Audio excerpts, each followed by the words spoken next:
नमस्कार सभी को। मेरा नाम है दीपांगना सिंघी और BRICS CCI young leaders talk में आपका बहुत बहुत स्वागत है। हमारा आज का विषय है करियर इन ब्यूरोक्रेसी और हमारे साथ एक बहुत ही जानी मानी हस्ती और स्पेशल गेस्ट मिस टीना डाबी जो कि एक आईएएस है, हमारे साथ जुड़ी हुई हैं। Very warm welcome ma'am. A small introduction before she joins. So ma'am is right now posted as the Joint Secretary Finance for Government of Rajasthan. She has been a UPSC topper in 2016 and she is also an honorary advisor for BRICS Chamber of Commerce and Industry, New Delhi. Welcome ma'am, it's great to have you here. Namaskar. Very happy to be connected with all of you today. Thank you for having me. Thank you ma'am. So without wasting any time, let's cut the chase and बातें शुरू करते हैं. So as a beginner would ask, what does a career in civil services look like? So civil services से सब IAS ही समझते हैं. So how do we go about the whole process? Right. Many people mistakenly believe the civil services just to be the Indian administrative service. However, civil services, generally speaking, is being part of the overall administration, the overall governance of the country. So apart from the Indian administrative services, we have other services also, such as the Indian police services, the forest services, the foreign services, the revenue services, among many other services. Now you speak about a beginner. तो अगर हम एक beginner की बात करें जो बस ये जानता है कि मुझे यूपीएससी एग्ज़ाम करना है, मुझे सिविल सर्वेंट बनना है, तो of course the very first baby step would be कि आप यूपीएससी की वेबसाइट पे जाएं, देखें कि एग्ज़ाम जो कंडक्ट हो रही है वो कब कंडक्ट हो रही है, which is the next date of application, syllabus क्या है। उस वेबसाइट पे even previous year question papers available हैं, तो एग्ज़ाम में किस टाइप के क्वेश्चन पूछे जाते हैं। तो एक बहुत ही बेसिक फील लेने के लिए आई थिंक एन एस्पिरेंट का सबसे फर्स्ट बेबी स्टेप होगा कि एक यूपीएससी वेबसाइट पे जाके हर चीज़ चेकआउट करे कि अच्छा है क्या एग्जैक्टली। और काफ़ी लोग बात तो करते हैं कि हमें यूपीएससी एग्ज़ाम देना है, बट मैंने बहुत एस्पिरेंट्स को देखा है कि वो इवन सिलेबस बहुत बारीकी से नहीं पढ़ते। So one must carefully go through in a very detailed fashion the syllabus of the UPSC examination. So that is the first thing I would recommend for a beginner. Thank you so much ma'am. So UPSC का आखिर structure क्या है? Right. So the UPSC examination is divided into say 3 phases. So the first phase is that of the preliminary examination, जिसमें objective type questions, multiple choice questions पूछे जाते हैं. The second part of the examination is that of the mains examination, which is comprising of the written papers, and the third part, the third phase is the interview or the personality test. तो ये 3 phases हमारी UPSC examination के examination बनाते हैं। Thank you ma'am. अब हमारे साथ देश भर से बहुत सारे यूपीएससी एस्पिरेंट्स जुड़े हुए हैं और वो ये जानना चाहते हैं कि इन जो 3 स्टेजेस आपने अभी मेंशन की, इससे क्रैक करने की एक प्रिसाइज स्ट्रैटेजी अगर कोई है तो आप शेयर करना चाहेंगे। Right, I'll try to be brief and concise, क्योंकि दिस इज़ अ क्वेश्चन जिस पे बहुत सारी चीज़ें हैं जिस पे कही जा सकती हैं। आपने बात करी कि बहुत सारे यूपीएससी एस्पिरेंट्स हमारे साथ जुड़े हैं, and I am trying to speak both in Hindi and English so that we cater to both the audiences out there listening to us today. काफ़ी बच्चे जिनसे मैं भी इंटरेक्ट करती हूँ, एस्पिरेंट से इंटरेक्ट करती हूँ, तो वो पूछते हैं कि मैम अभी हम स्कूल में हैं और हमें यूपीएससी एग्जामिनेशन देना है या हम कॉलेज में हैं। सो अगर किसी स्टूडेंट ने अभी से सोच लिया है कि वो यूपीएससी एग्जामिनेशन देकर सिविल सर्विसेज में आना चाहते हैं, तो that's a very good start, क्योंकि स्कूल टाइम से ही जो स्पेशली हमारी 10th, 11th, 12th की जो एनसीईआरटीज होती है सारे स्ट्रीम्स की, they form a huge part of the UPSC syllabus.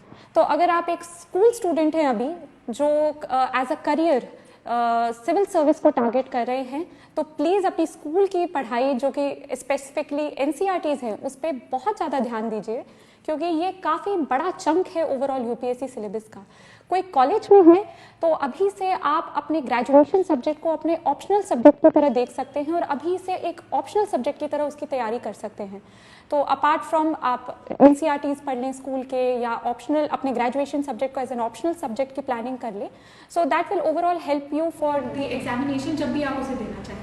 हम अगर वर्किंग प्रोफेशनल्स की बात करें तो ये चाहे कोई वर्किंग प्रोफेशनल हो या एक स्कूल स्टूडेंट हो या कॉलेज स्टूडेंट हो, अगर यूपीएससी की परीक्षा दे रहा हो तो ओवरऑल एक एवरीडे बेसिस पे 7 to 8 आवर्स की स्टडी रखती है। तो एक वर्किंग प्रोफेशनल को अपने अपार्ट फ्रॉम हिज और हर वर्किंग शेड्यूल वो टाइम फ्रेम निकालना पड़ेगा फॉर द स्टडीज़। अब हम अगर स्पेसिफिकली बात करें तो प्रिस्क्राइब्ड बुक लिस्ट, सो कौन कौन सी किताबें पढ़ी जाती हैं यूपीएससी एग्जामिनेशन के लिए, इसको मैं और अन्य बहुत सारे IAS officers, IPS officers, civil servants जो सिलेक्ट हो चुके हैं, उन्होंने एक एक्सटेंसिव लिस्ट ऑलरेडी दी हुई है जो आप इंटरनेट पे सर्च करें तो मिलेगी, तो मैं उस पर बात नहीं करना चाहूँगी। मैं बात करना चाहूँगी कि जब आपके पास वो प्रिस्क्राइब्ड बुक लिस्ट हो तब आपकी स्ट्रैटेजी क्या रहे। तो स्ट्रैटेजी ऑफकोर्स रहेगी कि आप उसे स्टडी करेंगे, प्रिपेयर करेंगे, उन बुक्स को आप मेमोराइज करेंगे, रिवाइज करेंगे। और मेरी इसमें स्पेसिफिकली प्रीलिम्स या मेंस के लिए ये एडवाइस रहेगी कि जो बुक्स हैं उनको मिनिमम आप 3 to 4 टाइम्स रिवाइज कर सकें before going for the examination, because then that will make you very familiar with what will be asked या what can be asked in the examination. दूसरी चीज़ जो प्रीलिम्स और mains दोनों के लिए वर्क करेगी वो है practicing previous year question papers. तो आप प्रीवियस 10 ईयर्स के क्वेश्चन पेपर्स को बहुत एक्सटेंसिवली स्टडी करें, उन्हें अटेम्प्ट करें, उसके क्वेश्चंस देखें, उससे आपको आइडिया भी लगेगा कि किस टाइप के क्वेश्चंस अगली एग्जाम में पूछे जा सकते हैं। इसके अलावा मॉक टेस्ट पेपर्स जो आपको मार्केट में मिल जाएंगे, जो वेबसाइट्स पे मिल जाएंगे, कोचिंग इंस्टीट्यूट्स में मिल जाएंगे, बहुत सारे जरिए हैं। तो जो मॉक टेस्ट पेपर्स है उनकी बहुत अच्छी प्रिपरेशन करें, क्योंकि वो आपको बताएंगे कि करेंटली कौन कौन से ऐसे क्वेश्चंस हैं जो यूपीएससी अपनी एग्जामिनेशन में पूछ सकता है। So practising, revising, memorising, these are the 3 pillars जो प्रीलिम्स और मेंस के लिए एक स्ट्रैटेजी आपके लिए बेनिफिशियल साबित हो सकती है। फाइनली अगर हम बात करें पर्सनालिटी टेस्ट के लिए, तो बहुत सारे एस्पिरेंट्स इस पे भी बात करते हैं कि मैम हमारे स्पीकिंग स्किल्स अच्छे नहीं है, कम्युनिकेशन स्किल्स अच्छे नहीं हैं।